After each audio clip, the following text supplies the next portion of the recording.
Hello everyone, स्वागत है आपका अपने चैनल में प्रेप विद तुषार में। तो आज जो है अपनी दूसरी क्लास है। एक क्लास अपन पहले ले चुके हैं। ये जो क्लासेस चल रही है आपके एसएससी एमटीएस को लेकर चल रही है। आपको पता है आपके एग्ज़ाम 4 फेब से हैं, यानी कि लगभग आपके पास 25 से लेकर 30 दिन का ही टाइम बचा हुआ है। ये सीरीज़ जो है रिवीजन के लिए मैं करा रहा हूँ, एसएससी एमटीएस वालों के लिए बहुत ही बेनिफिशियल है। तो चलिए आज की वीडियो शुरू करते हैं। पहले हमने 10 क्वेश्चन समझ लिए थे पिछली क्लास में। आज अपन 11वें क्वेश्चन से स्टार्ट करेंगे। जो अपने 11वें नंबर का क्वेश्चन है वो है, भारत का नेपोलियन किसे कहा जाता है। आपके 4 ऑप्शन है, ए चंद्रगुप्त मौर्य, बी समुद्रगुप्त, सी हर्षवर्धन, डी अशोक।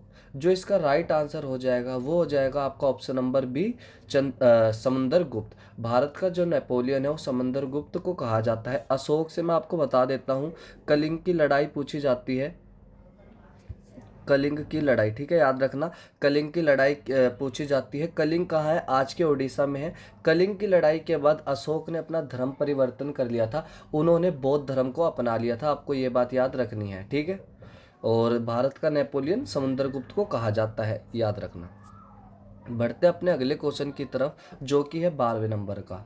12वें नंबर का क्वेश्चन ये है, दिल्ली को राष्ट्रीय राजधानी कब घोषित किया गया। आपके 4 ऑप्शन है, ए 1905, बी 1910, सी 1911, डी 1912। जो इसका राइट आंसर है वो हो जाएगा आपका ऑप्शन नंबर सी 1911। 1911 में दिल्ली को राष्ट्रीय राजधानी घोषित कर दिया गया था। आपको ये बात याद रखनी है। दिल्ली के कुछ फेमस जगहें पूछता है, जैसे कि लाल किला। लाल किला, ठीक है, आप याद रखना। लाल किला हो गया आपका। आपका हो गया कुतुब मीनार।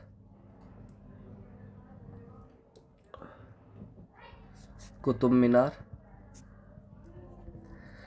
कुतुब मीनार जो कि है आपकी पत्थरों की सबसे ऊंची मीनार है पूरी दुनिया की। आपको ये बात याद रखनी है। लाल किला पूछ लेगा, कुतुब मीनार पूछ लेगा। इतने इजी क्वेश्चन आते हैं एसएससी एमटीएस में, तो ये एसएससी एमटीएस का ही पैटर्न है, डोंट वरी। 1911 में दिल्ली को राष्ट्रीय राजधानी घोषित किया था। कुतुब मीनार जो है वो पत्थरों से, ईंटों से बनी हुई दुनिया की सबसे ऊँची मीनार है। इसकी जो हाइट है वो लगभग 72 मीटर्स है। आपको ये बात याद रखनी है, ठीक है।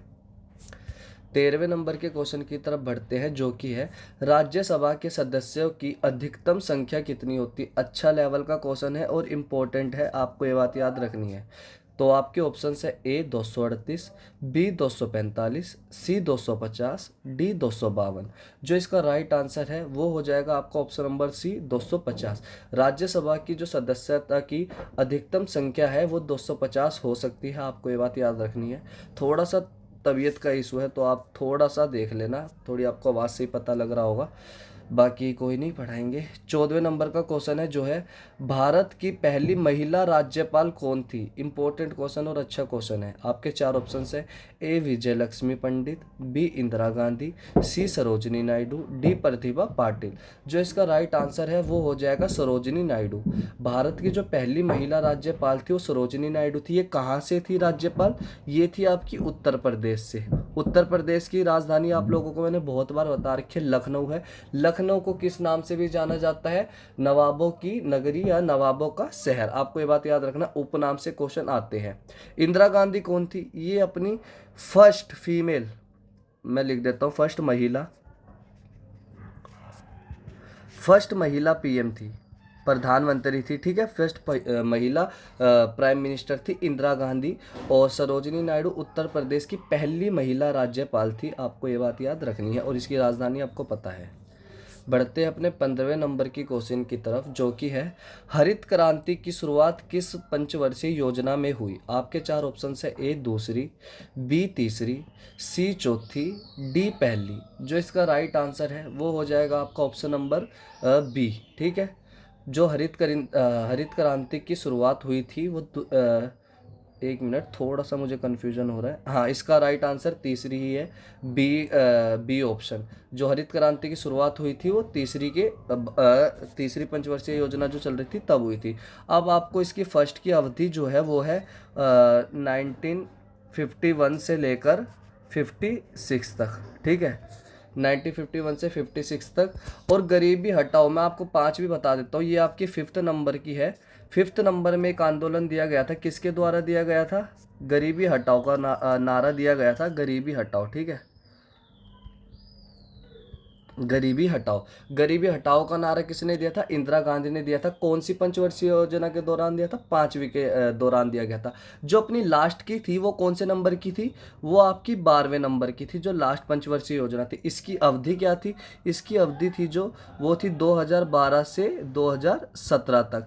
और पंचवर्षीय योजना को किसने खत्म किया गया? वो नीति आयोग ने खत्म किया था। आपका ये बात याद रखना। नीति आयोग कब आया? 2014 में, ठीक है, 2014 में नीति आयोग आया।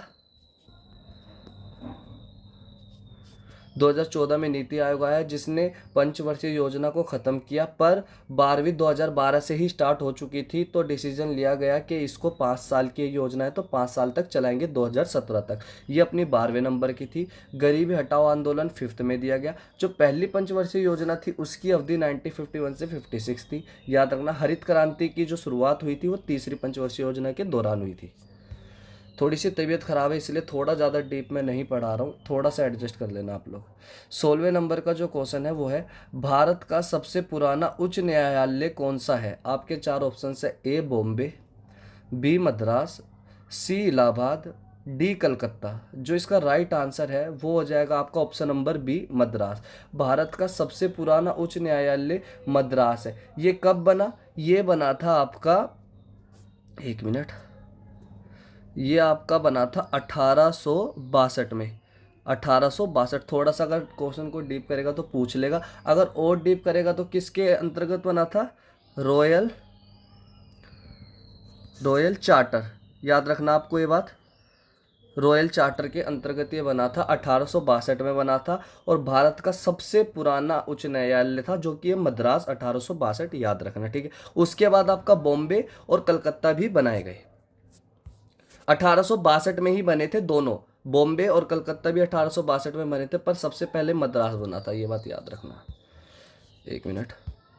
जो अपने 17वें नंबर का क्वेश्चन है वो है, भारतीय संविधान में कुल कितनी अनुसूचियां हैं? आपके 4 ऑप्शन, इजी क्वेश्चन है। इसका जो राइट आंसर है वो हो जाएगा 12। अगर आपको पूरे 12 शेड्यूल्स पढ़ने हैं तो आप वीडियोस के सेक्शन में जाना, वहाँ पर डेडिकेटेड एक 10 मिनट की वीडियो है, ओनली 10 मिनट, ठीक है, 10 मिनट की वीडियो है। मैंने 10 मिनट में आपको पूरी की पूरी 12 अनुसूची बहुत अच्छे तरीके से पढ़ाई हुई है, क्वेश्चन के थ्रू ही पढ़ाई हुई है। तो बहुत अच्छी वीडियो है। आपका अनुसूचियों से क्वेश्चन उससे बाहर नहीं जाएगा, और आपको पता है अनुसूची से क्वेश्चन बनता है, 12 होती है। पहले कितनी थी मूल संविधान में?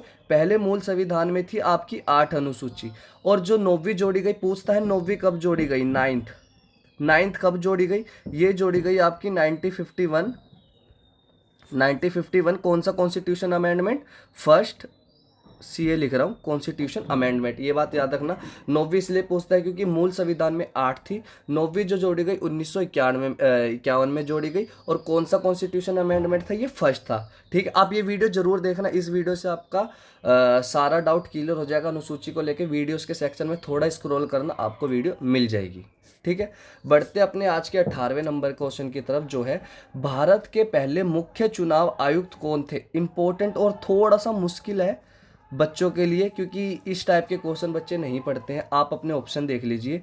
आपके ऑप्शन है, A T N Seshan, B Sukumar Sen, C R K Trivedi, और डी है एम एस गिल, ठीक है। जो इसका राइट आंसर हो जाएगा वो हो जाएगा आपका option number B, Sukumar Sen, ठीक है।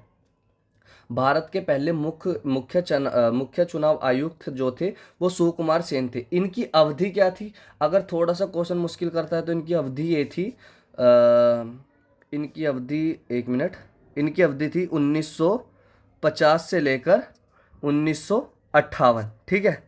ये इनकी अवधि थी। ये मुख्य चुनाव आयुक्त रहे थे जो कि 1950 से 1958, यानी कि आप कह सकते हो लगभग 8 साल का इनका कार्यकाल था, और ये पहले थे। ये बात याद रखना, ठीक है। बढ़ते 19वें नंबर क्वेश्चन की तरफ। जय जवान जय किसान का नारा किसने दिया? ठीक है, आसान क्वेश्चन है और पूछे जाने वाला क्वेश्चन है। आपके 4 ऑप्शन है, ए जवाहरलाल नेहरू, बी महात्मा गांधी, सी लाल बहादुर शास्त्री, डी इंदिरा गांधी। तो जो इसका राइट आंसर हो जाएगा वो हो जाएगा आपको option number C, Lal Bahadur Shastri ने जय जवान जय किसान का नारा दिया था, जो कि जय जवान डेडिकेटेड है अपने फौजी भाइयों के लिए जो अपने देश की रक्षा करते हैं, और जय किसान उनके लिए जो अपने खाने के लिए काम करते हैं अपने किसान भाइयों के लिए। आपको याद रखना है कौन से नंबर के पीएम थे, ये आपके दूसरे नंबर के पीएम थे। और ये नारा कब दिया था, जब इंडिया वर्सेस पाकिस्तान वॉर चल रही थी, इसलिए ये नारा दिया गया था। जवाहरलाल नेहरू जो थे, इनकी एक बुक है द डिस्कवरी ऑफ इंडिया, और ये फर्स्ट पीएम थे, ठीक है, फर्स्ट पीएम थे, और इनकी बुक है द डिस्कवरी ऑफ इंडिया। आप सुन लेना, द डिस्कवरी ऑफ इंडिया बहुत इंपॉर्टेंट है। महात्मा गांधी कौन थे, ये अपने देश के मतलब सबसे महत्वपूर्ण व्यक्ति रहे हैं। इनकी भी एक बुक है the experiment with my truth, आपको ये बात याद रखनी है। इंदिरा गांधी का मैं बता चुका हूँ, सबसे पहली महिला पीएम थी। इनकी भी एक बुक है एटर्नल इंडिया, कौन सी है, एटर्नल इंडिया, शॉर्ट में लिख रहा हूँ एटर्नल इंडिया। एटर्नल इंडिया इनकी बुक है, बहुत ज़्यादा पूछी जाती है। महात्मा गांधी की भी पूछी जाती है, the experiment with my truth, और Jawaharlal Nehru the discovery of India, और फर्स्ट पीएम, ठीक है, ये बात याद रखना। और जय जवान जय किसान का नारा लाल बहादुर शास्त्री। जो अपना आज का आखिरी और 20वें नंबर का क्वेश्चन है वो है, भारत में रेलों का राष्ट्रीयकरण कब हुआ। आपके चार ऑप्शन है, ए 1947, बी 1949, सी 1950, डी 1951। जो इसका राइट आंसर है वो हो जाएगा आपका ऑप्शन नंबर डी 1951। 1951 में भारत में रेलों का राष्ट्रीयकरण हुआ था। फर्स्ट रेल कब चली थी, फर्स्ट रेल जो चली थी आपकी, फर्स्ट रेल जो चली थी वो चली थी आपकी 1853 में। 1853 में किस किस के बीच चली थी, मुंबई